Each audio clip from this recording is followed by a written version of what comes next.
às vezes a gente, estudando a doutrina espírita, a gente vê muito esse aspecto, essa parte do desprendimento material, desprendimento dos bens terrenos, mas a gente não pode ir para o extremismo dessa análise de achar que a gente não deve viver como um homem encarnado, né? E esse que você está dizendo nos esclarece que a assistência espiritual também não é só espiritual, ela também é material, no sentido que a espiritualidade facilita os caminhos, a gente percorrer, seguir para dar, vamos dizer, materializar a nossa tarefa?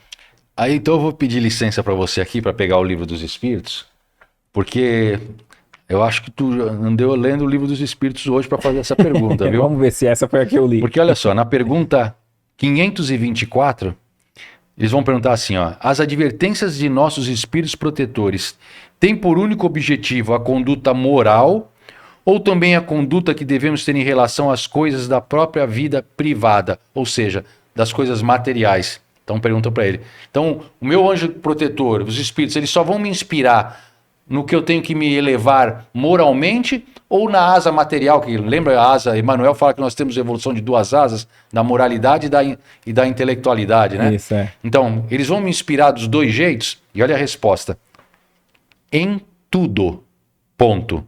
Eles procuram fazer-vos viver da melhor maneira possível, mas frequentemente fechais os ouvidos às boas advertências e vos tornais infelizes por vossa culpa.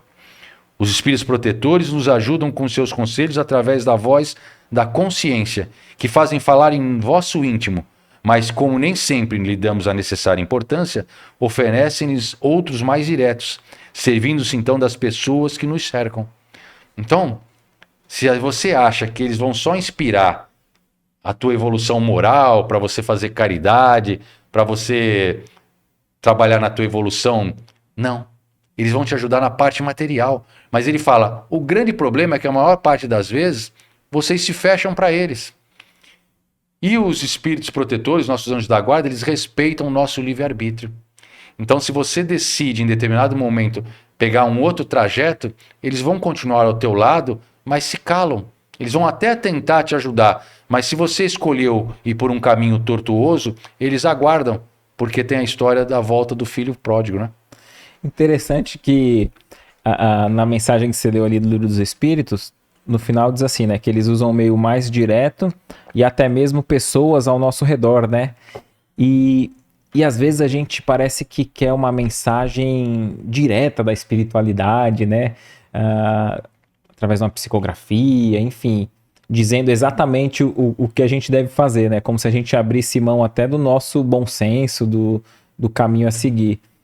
E às vezes a gente tá querendo uma resposta de Deus e algum amigo, alguém na rua, alguém que nem nos conhece traz, né? Acho que já deve ter acontecido isso, né? Com a gente no dia a dia ali, que serve como um roteiro. E se a gente tá atento, a gente, opa, é um sinal, é uma possibilidade de um caminho a seguir. Mas ali diz que na maioria das vezes a gente tá fechado, né? É. Você vê como é interessante. Desde o do início da humanidade, se a gente for lembrar, o homem sempre buscou o divino, o além. Então a gente vai lembrar ó, dos pajés nos índios. Olha, por menos desenvolvimento intelectual, já existia o pajé, que era o médium, no qual eles iam se consultar para saber o que fazer. As pitonisas na Grécia, você vê, era tal ponto a necessidade e a vontade de falar com os espíritos que Moisés teve que fazer uma lei proibindo. E só se faz uma lei quando um ato está sendo repetidamente executado e que está prejudicando a sociedade. Por exemplo, a lei não pode passar o sinal vermelho e vem a multa. Por quê? Porque muita gente não estava respeitando os sinais. Então imagina, para Moisés criar uma lei que era proibido falar com os espíritos, porque isso tornou algo banal na época. Era como bater papo normal, porque eram muitos médiuns na época que eram chamados de outra forma. Então o homem sempre teve essa ânsia da conversa com o divino, com o sobrenatural, de receber orientações. As ciganas, né, os ciganos, trazem uma vontade muito grande das pessoas para ler a mão, ler cartas, psicografia. Como o Chico Xavier ficou conhecido a princípio? Através das cartas consoladoras, onde ele trazia ali a psicografia dos entes queridos que haviam desencarnado. E aí trouxe um consolo muito grande para as mãezinhas.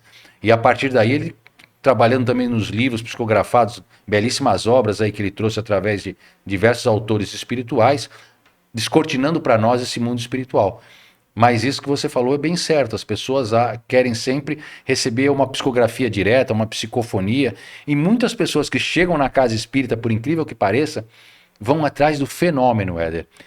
Eu quero ver a mesa girante que nem existia com Kardec, na época de Kardec, eu quero ver a mesa levitar, eu quero receber uma psicografia do meu pai que desencarnou, eu quero uma mensagem da minha avó.